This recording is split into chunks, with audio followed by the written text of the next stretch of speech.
নমস্কার, কেমন আছেন সবাই? প্রতিদিনের প্রতীক্ষার আরেকটি নতুন ব্লগে আপনাদের স্বাগত জানাই।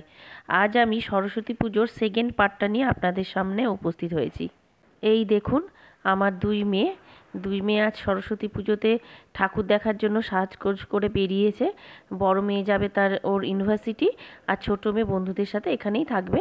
আমার বড় মেয়ে এখন আমার সাথে বলছে মা আসছি বলে ও বেরিয়ে গেল। ঠাকুর প্রণাম করতে এসছে। মা সরস্বতীকে প্রণাম করে ওখানে আন্টিদের সাথে দেখা করে ও এখন ইউনিভার্সিটির জন্য বেরাবে। এই দেখুন, ও বেরিয়ে গেল। আর আমার ছোট মেয়ে সেই দুপুর থেকে নাচ করছে, তখন সেজেগুজে নাচ করছিল, এখন দেখুন সন্ধ্যের সময়ও ও নাচ করেই যাচ্ছে। আপনারা হয়তো অনেকেই জানেন যে আমার বাড়িতে একটা সমস্যা হওয়ার জন্য আমি আজকে রেগুলার এই ভিডিওটা পোস্ট করতে পারলাম না, একটু দেরি হয়ে গেল ভিডিওটা পোস্ট করার জন্য। তার জন্য আমি আপনাদের সবার কাছে ক্ষমা প্রার্থী। আমার ছোট মেয়ে এত নাচ করতে ভালোবাসে, সেই জন্য ও সবসময় বেশিরভাগই একটু গান পেলেই ও নাচতে থাকে। তা আমার ছোট মেয়ের নাচ, আমার সম্পূর্ণার নাচ যদি আপনাদের ভালো লাগে তাহলে অবশ্যই একটু আমাকে কমেন্ট করে জানাবেন। দেখুন আমার পাগলি মেয়েটার কাণ্ড, দেখুন কেমন নাচ করেই চলেছে। আমি প্রথমে বুঝতে পারিনি ও এখানে নাচছে, তারপর পাড়া থেকে একজন আমাকে ডাক দিয়ে বলল, আন্টি দেখে যাও, সম্পূর্ণা এখানে নাচছে। আজ মিঠিকে আমি সম্পূর্ণা বলে সম্বোধন করছি, কারণ ওর অভিযোগ যে ওরও স্কুলের অনেক বন্ধুরা সব দেখে তো ওর এই ভিডিওগুলো, তাই তারা বলে তোকে সবসময় মিঠি কেন বলে, সম্পূর্ণা বলে না। সেই জন্য আজকে আমি সম্পূর্ণা নামটাই ব্যবহার করছি। এবার পাড়ার সব ছোট ছোট মেয়েরা মিলে উদ্বোধনী নাচ শুরু করেছে। আজ আমাদের এখানে নাচের একটা প্রোগ্রাম আছে, তারপর খেলাও আছে। দেখুন ওরা খুব সুন্দর চারজনে মিলে উদ্বোধনী নাচটা করেছে।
চারজনের নাচটা খুব সুন্দর করেছে, আপনারা সকলেই দেখলেন। আপনারা অবশ্যই কমেন্ট করে জানাবেন যে ওদের চারজনের ছোট ছোট বাচ্চাদের নাচগুলো আপনাদের কেমন লেগেছে। এখন আমাদের সবার যারা চারজনে নাচলোই, তারা আবার সিঙ্গেলভাবে একা একাই সবাই একটা করে নাচ পরিবেশন করবে। আপনারা দেখবেন এবং অবশ্যই কমেন্ট করবেন এদের মধ্যে কার নাচ সবথেকে ভালো হলো, কে কেমন নেচেছে। আপনাদের যা মতামত অবশ্যই একটু কমেন্টে জানাবেন। এবার আর একজন নাচ করছে। চার বান্ধবীর মধ্যে সবাই একে একে নাচ করছে।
সোহিনী, সোহিনীর নাচটাও খুব সুন্দর হয়েছে।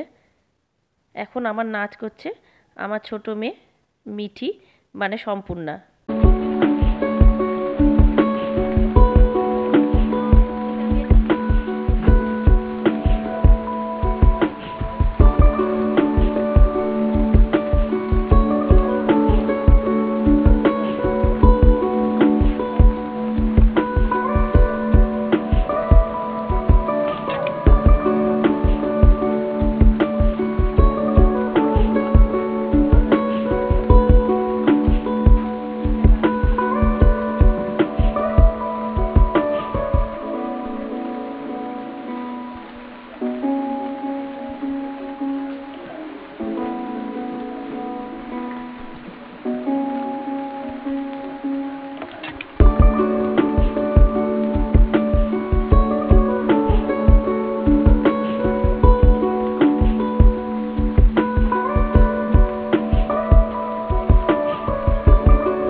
আমার ছোট মেয়ে সম্পূর্ণা, ওর পুরো নাচটাই আমি আপনাদেরকে আজকে এখানে শেয়ার করলাম।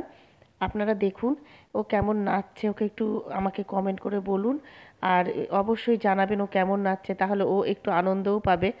আর ওর এই নাচটা অনেকটা বড় তো, সেই জন্য আমি অনেকক্ষণ আপনাদের মিউজিকটা দিলাম, কারণ মিউজিকটা দিয়ে দেখানোর একটাই কারণ, আবারও আপনাদেরকে বলছি যে আমি গানটা দিতে পারবো না, কারণ আমার কপিরাইট পড়ার ভয় থাকে। আর যেটা কথা হচ্ছে, ও যে গানটায় নাচছে সেটা হচ্ছে রাধা তেরি চুনরি।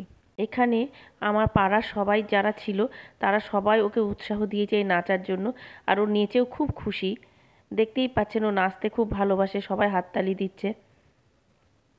এবার চলে আসি আমাদের রান্নাবান্নায়। আমাদের এখানে সরস্বতী পূজার শেষ দিন, যেদিন, সেই দিন এখানে আমরা খিচুড়ি, বাঁধাকপির তরকারি, চাটনি এসব করা হয়েছিল। যারা যারা আমাদের চাঁদা দিয়েছে সবাইকে ভোগ বিতরণ করা হয়েছে। এবং আমরা যারা কমিটির সদস্য তারাও আমরা সব সেই দিন এই রাতে সবাই আনন্দ করে ভোগ তরকারি খেয়ে সবাই যার যার বাড়ি ফিরেছি। আর এই দেখুন 2 গামলা খিচুড়ি হয়েও গিয়েছে। এখন বাঁধাকপির তরকারি হবে, আরও 2 গামলা খিচুড়ি হবে। আজ এই খিচুড়ি খাওয়ার আগে মার বিসর্জন দিয়ে তারপর আমরা সবাই আবার খাওয়া দাওয়া করব। বিসর্জন বলতে মা সরস্বতীর তো বিসর্জন হয় না, তাই মা সরস্বতীকে এখানে একটা মন্দির আছে, বটতলা বলে সেই জায়গাটা, সেখানে বাবা ভোলানাথের মন্দির আছে, সেই বাবার পাশেই মাকে রেখে আসব, মা সরস্বতীকে। এই দেখুন প্রসাদ আমাদের রেডি হয়ে গেছে, খিচুড়ি, বাঁধাকপির তরকারি, আর এই দেখুন পাশে চাটনিও হচ্ছে। রেডি হয়ে গেছে। এখন আমরা সবাই প্যাকেট করছি, যাদের যাদের প্রসাদ দেওয়ার কথা, যারা যারা চাঁদা দিয়েছে এবং যারা চাঁদা দেয়নি তাদেরও আমরা অনেককেই আমরা এই প্রসাদ বিতরণ করেছি। তাই আমরা এখন সবাই মিলে বসে একসঙ্গে আনন্দ করে প্যাকেট তৈরি করা হচ্ছে, খিচুড়ি সব ফয়েল পেপারে মুড়ে আমরা এগুলো এখন সবাই প্যাকেটগুলো নিয়ে সবাই মিলে এখন দিতে বেরোবে। আপনাদের আরেকটু ভালো করে দেখাচ্ছি, দেখুন আমরা সবাই মিলে কত আনন্দ করে সবাই কথা গল্প করে আমরা এই প্যাকেটগুলো করেছি। দেখুন কতটা জায়গা জুড়ে আমরা সব মেয়েরা মিলেই পুজোটা করি, তাই সব মেয়েদেরই দায়িত্ব এই সব প্রসাদ বিতরণ করা। আমরা নিজেরাই সবাই এগুলো করছি। আমরা যেমন আনন্দ করে প্যাকেট করছি, হাসি গল্প ইয়ার্কি করছি, তেমনি মনের মধ্যে কোথাও একটা বিষণ্ণতা, কোথাও একটা ফাঁকা ভাব রয়েই গেছে যে আজকের দিনটাই শেষ দিন, আজকে প্রসাদ বিতরণ করে মাকে আমরা রেখে আসব, আর মাকে এখানে আর দেখাও হবে না, আর এই আনন্দটাও হবে না। সবারই মনে একটা বিষণ্ণতার সুর বাজছে। এই দেখুন মাকে বিদায়ের প্রস্তুতি শুরু হয়ে গিয়েছে। এখন মাকে আরতি করছে আমাদেরই একজন সদস্যের।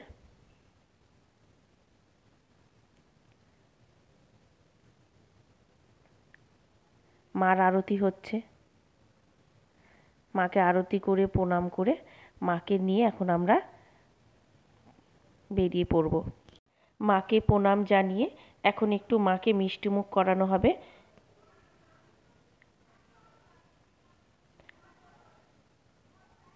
এই দেখুন মাকে মিষ্টিমুখ করানো হচ্ছে। আমরা সকল পাড়ার কয়েকজন মেয়ে মিলে এই পুজোটা করি। আপনারা আশীর্বাদ করবেন যেন আমরা প্রত্যেক বছর বছর বছর মা সরস্বতীকে নিয়ে এসে বাচ্চাদেরকেও আনন্দ দিতে পারি, আমরাও ভক্তি ভরে যেন পুজোটা ঠিকঠাক মতো করতে পারি। একটা কথা আপনাদেরকে বলা হয়নি, এই যে নাচের অনুষ্ঠানটা দেখেছেন আপনারা, তার পরেই এখানে না বাচ্চাদের প্রতিযোগিতা ছিল অনেক রকমের। সেখানে প্রতিযোগিতা হয়েছে, গিফট হয়েছে, পুরস্কার প্রদর্শন করা হয়েছে, সব কিছু হয়েছে, কিন্তু সেইটুকুর ভিডিও করা আমার হয়নি, সেই জন্য আমি আপনাদেরকে দেখাতে পারলাম না, তার জন্য ক্ষমা প্রার্থী। এই দেখুন মাকে মিষ্টিমুখ করানো হয়ে গেছে। এখন আমরা মাকে নিয়ে আস্তে আস্তে বেরিয়ে পড়ব সবাই। এই দেখুন মাকে নিয়ে আমরা বেরোচ্ছি, আর দেখুন এই জায়গাটা কীরকম ফাঁকা হয়ে গেল, মনটার মধ্যে কেমন বিষণ্ণতা বাজছে। আজকের ব্লগটা এখানেই শেষ করছি। নমস্কার।